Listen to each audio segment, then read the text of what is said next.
تو پھر کھانا کھایا بھی نہیں جاتا بعض اوقات. تو اس واسطے ازقنی لذت ہو، یا اللہ مجھے اس کی لذت عطا فرما دیجیے، مجھے چکھا دیجیے اس کی لذت. وہ ابقی علیہ قوت ہو، اور میرے اوپر میرے اندر اس کی قوت کو باقی رکھیے گا. یہ جو غذا میں کھا رہا ہوں اس کی قوت ہوگی تو اس قوت کو میرے جسم میں باقی رکھیے گا. وہ ابقی علیہ قوت ہو وادفع عنی اذا ہو، اور اس کی تکلیفوں کو مجھ سے دور رکھیے گا. کیا ایسا نہیں ہوتا کہ آپ کھانا کھا رہے ہیں، لذیذ کھانا ہے، لذت جب زیادہ ہوتی تو کچھ کھانا زیادہ ہی کھا لیا جاتا ہے، پھر بعد میں پتہ لگا کہ آپ کو بدہضمی کی شکایت ہو گئی، پیٹ خراب ہو گیا، پھر ڈاکٹر کے یہاں جا رہے ہیں.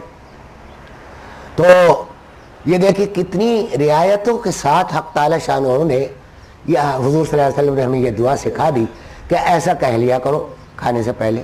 اردو میں کہہ لیں، یہ کوئی ضروری نہیں کہہ رہے بھی کہ الفاظ یاد ہوں، مفہوم ذہن میں رہے کہ یا اللہ میری قوت کے بغیر یہ رزق میرے سامنے آیا ہے، آپ کا شکر ہے ادا کرتا ہوں، اور اس کے فائدے عطا فرما دیجئے، یعنی قوت بھی عطا فرمائیے، لذت بھی، اور اس کی تکلیفوں سے بچا لیجئے کہ یہ ہمارے لیے تکلیف کا سبب نہ بن جائے. کیسا نسخہ کثیر ہے، ہماری ضرورتوں کی کتنی رعایتیں ہیں.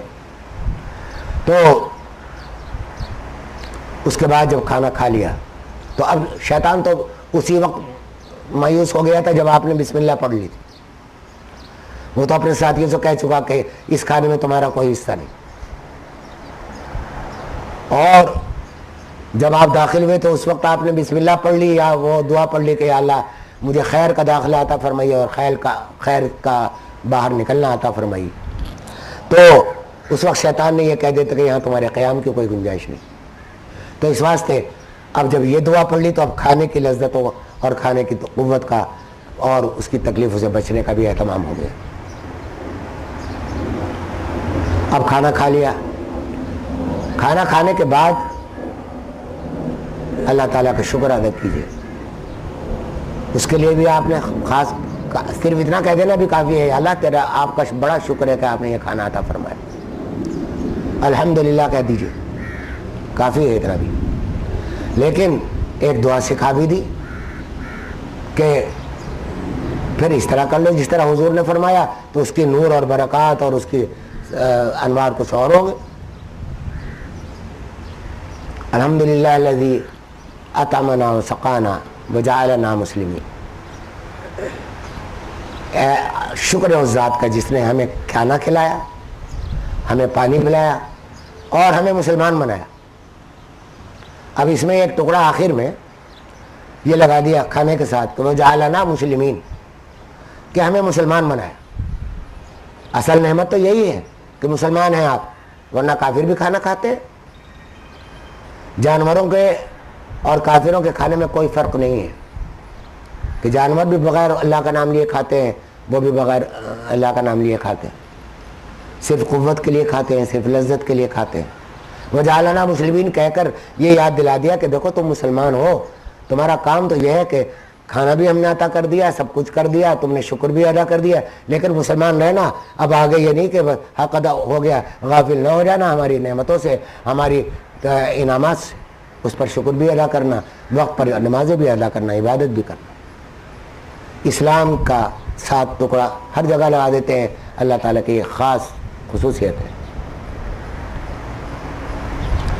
تو اللہ تعالیٰ کی عادت ہے کہ وہ جگہ جگہ واقعات کے درمیان تقویٰ کی ایک تعلیم دے دی، ایک ٹکڑا اس میں بڑھا دیا.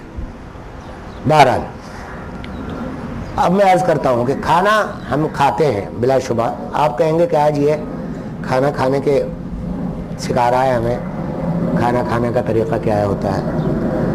بھائی بات یہ ہے کہ کھانا اگر اللہ تعالیٰ نے یہ نعمت اور توفیق عطا فرما دی کہ ہم اس طرح کھانا کھا لیا کریں جس طرح نبی کریم صلی اللہ تعالیٰ علیہ وآلہ وسلم کھایا کرتے تھے، تو پھر ہمارا کھانا کچھ اور چیز ہو جائے گا، بڑی نعمت، عبادت بن جائے گا، بہت بڑی عبادت بن جائے گا.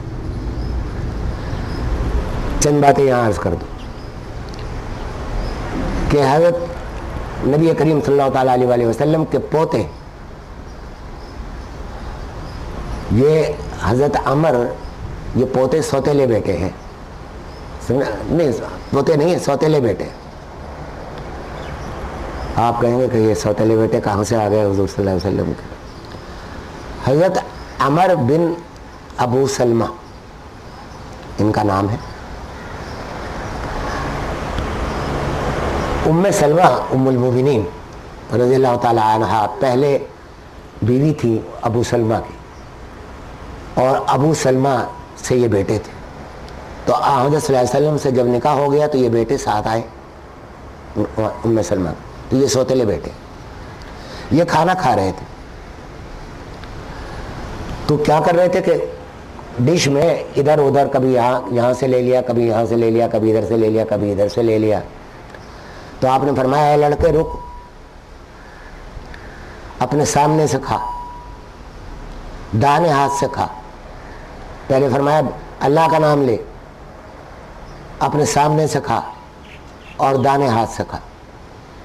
اب یہ ایک چھوٹی سی حدیث ہے، 3 آداب اس میں بتا دیے گئے کہ اپنے سامنے سے کھاؤ. یہ نہیں کہ ڈش یہاں رکھی ہوئی ہے، آپ سامنے کا حصہ یہ ہے، اب آپ ہاتھ وہاں مار رہے ہیں یا ادھر مار رہے ہیں یا ادھر مار رہے ہیں. کھانے کا طریقہ یہ ہے کہ جو حصہ سامنے ہے آپ کے وہ اسی سے کھاؤ. اللہ نے اسی میں آپ کے لیے برکت رکھی، جو جس کے سامنے ہے وہ اس میں اس کے لیے برکت. تو آپ کیوں دوسرے کا حق مار رہے ہیں؟ سمجھے آپ اپنے سامنے سے کھاؤ، دانے ہاتھ سے کھاؤ. بائیں ہاتھ اس کام کے لیے نہیں، دانے ہاتھ سے کھاؤ. اور بسم اللہ تو ہے یہ کہ پہلے نام اللہ کا نام لو. تو یہ 3 آداب ہمیں سکھا دی. ایک اور حدیث میں فرمایا آن صلی اللہ تعالیٰ علیہ وآلہ وسلم نے کہ کھانے کی برکت اس کے وسط میں ہے، اس کے بیچ میں ہے. ڈش ہے، پہلے یہ معمول نہیں تھا، آج فیشن، ہم تو بہت مہذب ہو گئے نا، زیادہ تہذیب یافتہ ہو گئے، تو اس لیے اب یہ بات بد تہذیبی کی ہو گئی کہ ایک ہی پلیٹ میں 2 ہاتھ آئیں یا 4 ہاتھ آئیں. اب یہ بد تہذیبی سمجھی جانے لگی، جبکہ برکت کا نبی کریم صلی اللہ تعالیٰ علیہ وآلہ وسلم کے زمانے میں معمول تھا کہ ایک بڑا برتن ہوتا تھا، اس میں سالن آ گیا، روٹیاں آ گئیں.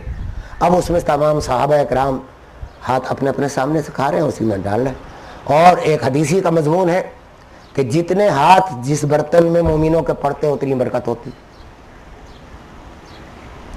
سمجھا؟ تو اب برکت کی تو ہمیں ضرورت نہیں رہی نا. تو اس واسطے اب ہمیں تو ضرورت ہے کہ دنیا مغربی تہذیب نے ہمیں جو کچھ طریقے سکھا دیے وہ کھائیں، الگ الگ ڈشوں میں نکالیں.